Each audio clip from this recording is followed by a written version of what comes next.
What's up? It is my 8,511th day alive.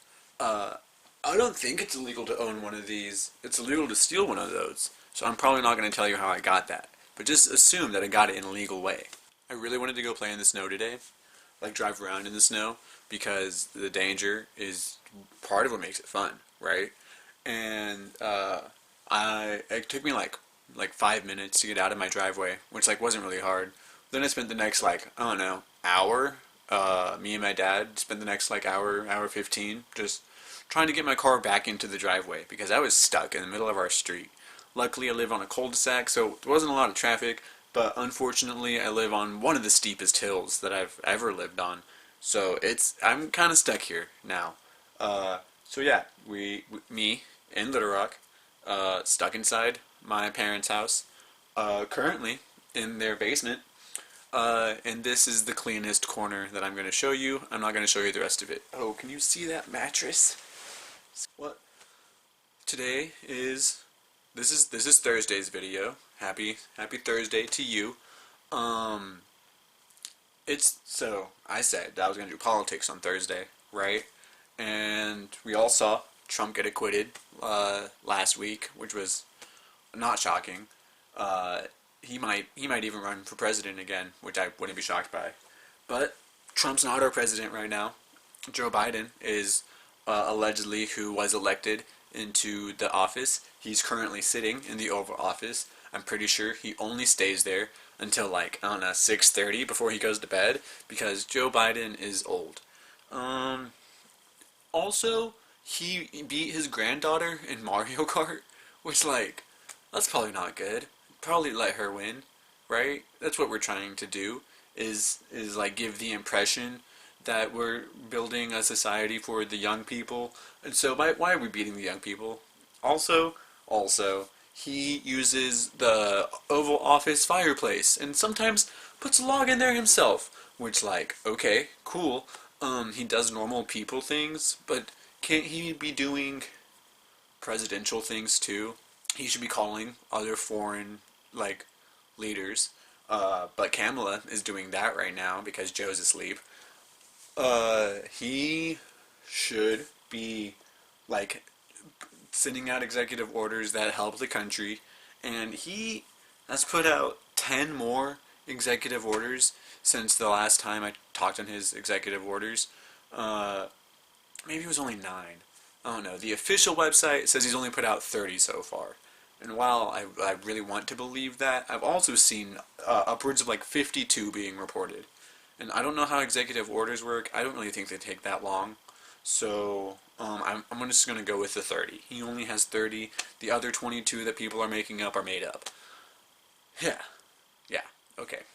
So I'm just going to go read what these titles are. And if like I find one of them interesting, I'll probably dive further into it. But right now, we're gonna start with Executive Order 14,006. Yeah, 14,006. Reforming our incarceration system to eliminate the use of privately operated criminal detention facilities. That sounds cool. Just based off the title, our incarceration system does need reform. It is not good right now. A lot of people are serving a lot of time that they don't need to, and a lot of people aren't serving any time and they need to. So we should probably fix that. To eliminate the use of privately operated criminal detention facilities. Why did we even have those? Why is private prison an option? I mean, prison is for people who break laws. Laws are instated by the state, and if you break a law, you shouldn't have the option to go to a nice hotel.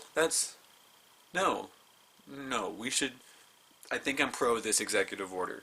Executive Order 14,007. President's Council of Advisors on Science and Technology.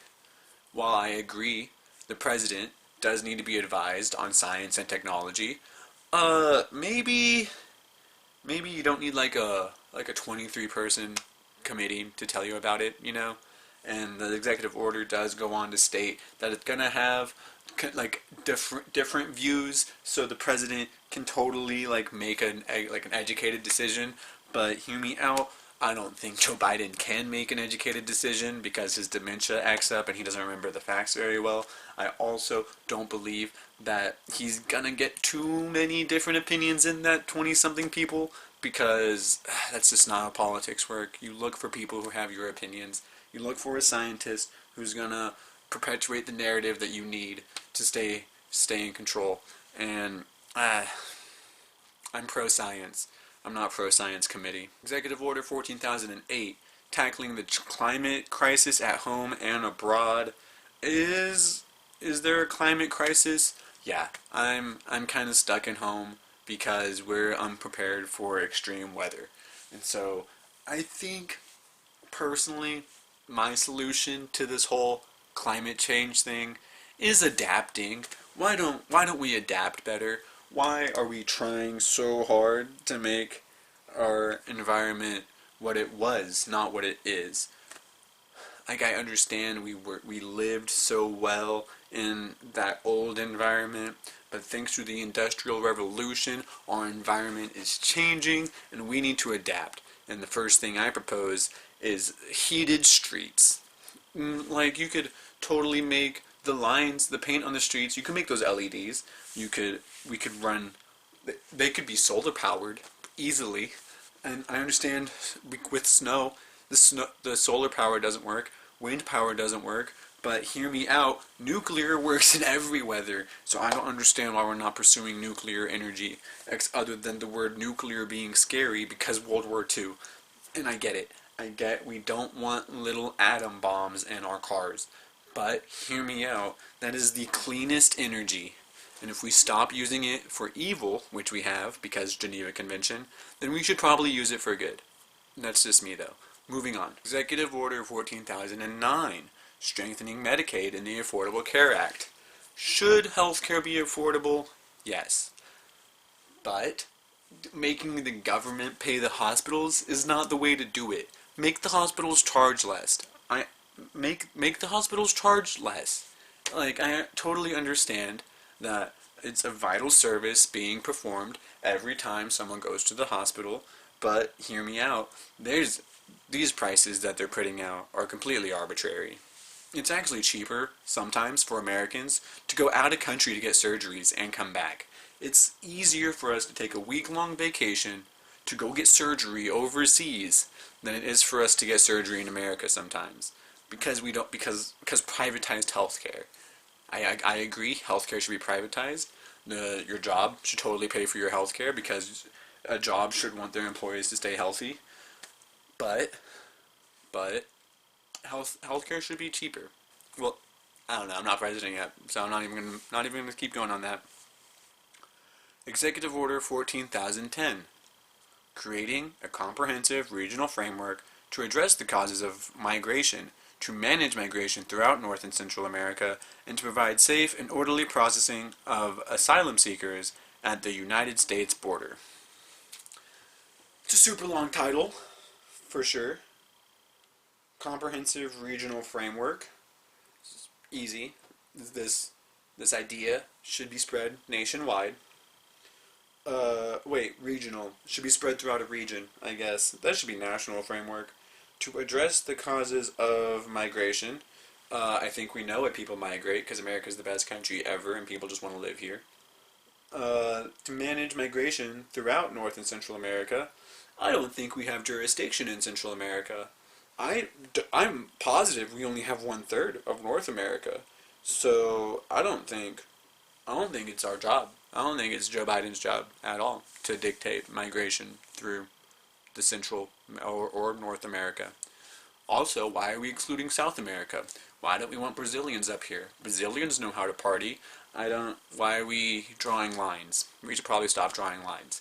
We should make it easier for people to come to our country. Sure. We should make it easier for people to leave our country. Agreed. But hear me out. It's not our job to say who can go into Mexico or not. It's not our job to say if we take people from Central or South America. It's our job to have a way for people who want to come in. And that's all we really need. And we have that. And sure, it should probably be like less country proportionate and more like more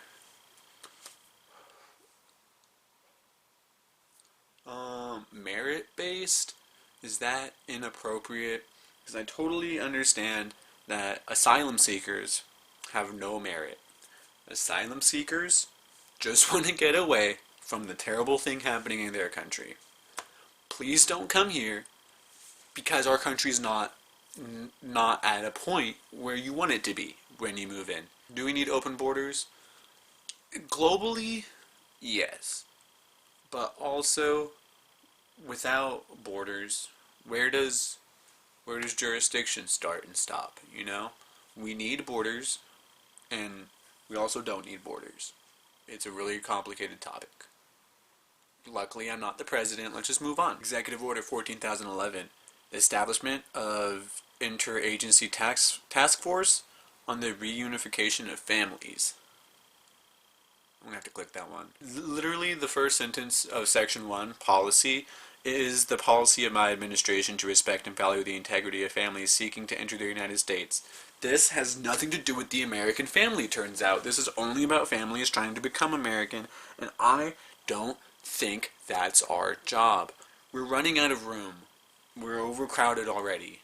I understand that we want families to stay together, and if a whole family is seeking asylum, then I don't know why we're not putting them in the bad parts of the United States. When they come into the United States, they always end up in a big city. Please go to a state that isn't overpopulated. Please go to a city that's not overpopulated. They might be racist there, but that's better. That's so much better than whatever's happening in your country that you wanted to come over here. Our country's on fire. Our country's on fire. Your country's obviously worse. So please just pick one of the parts of our country that no one cares about. Please. Executive Order 14,012, restoring faith in our legal immigration systems and strengthening integration and inclusion efforts for new Americans. Okay, that sounds fine. But also, we don't need that many new Americans because we're overcrowded. Oh no, that's not my problem right now. Executive Order 14,013, rebuilding and enhancing programs to resettle refugees and planning for the impact of climate change on migration. Okay, well this one, I don't. Why are we resettling refugees? If they're settled, just let them stay there. If you're coming in, find a new place to settle that other people aren't at. I don't know what else to say about that. Also, what does climate change have to do with migration? Like, sure, it's making parts of the world less inhabitable, but that includes parts of the United States. We're running out of places. We're overcrowded. I don't know how else to say it. Executive Order 14,014. Blocking property with respect to the situation in Burma. What's happening in Burma? Oh, right. There was a military coup. I probably should have known that. I think I did know that, but that was just so long ago. Oh my goodness, that was on February 1st. That was only a little over 2 weeks ago. And I already forgot that they had a coup. A military overthrow. Oh, Biden declared a national emergency to help them? That's not a national emergency. That's an overseas emergency. Sure, we should help them, but don't use emergency stuff. That's not an emergency. From what I can tell, it's just saying Americans should not be on the coup side.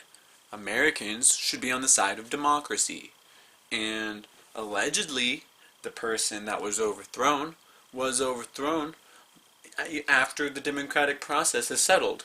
So, I'm pretty sure Joe Biden and all the other Democrats took it upon themselves to say, hey guys, we just did something like that. You can't steal elections. That's not how it works.